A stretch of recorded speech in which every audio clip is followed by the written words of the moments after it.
أعوذ بالله من الشيطان الرجيم. بسم الله الرحمن الرحیم. سوال 12 از کتاب عقیده برای طفل مسلمان.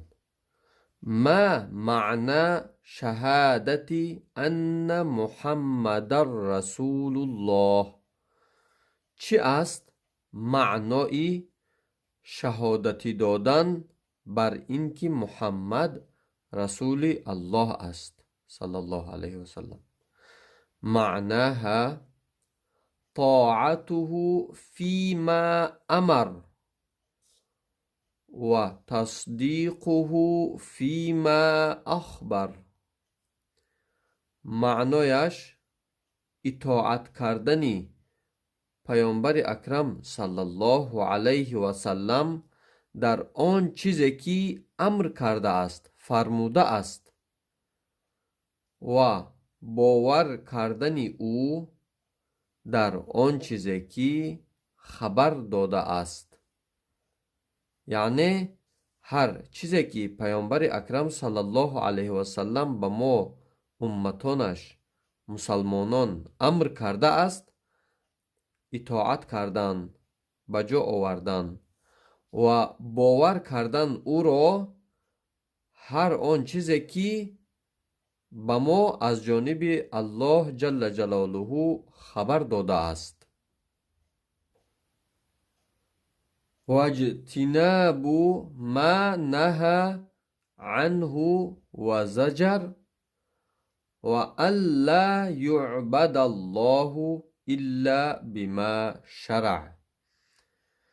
یعنی و دور بودن از آن چیزی که منع کرده است، از آن چیز رسول الله صلی الله علیه و سلم، و زجر کرده است از آن چیز پیامبر اکرم صلی الله علیه و سلم، و اینکه عبادت کرده نشود الله مگر به آن چیزی که امر کرده است، یعنی به ما شریعت قرار داده است. یعنی همون معنای ان محمد رسول الله که میگیم همین است که و دور بودن از آن چیزی که پیامبر اکرم صلی الله علیه و سلم منع کرده است، باید از آن چیز دور باشیم، و آن چیزی که زجر کرده است، یعنی گفته است که اگر همین کارهای بد را انجام بدهید الله در همین عذاب و عقوبت ها گرفتار میکند. یعنی از همون چیز باید مسلمان دور باشد.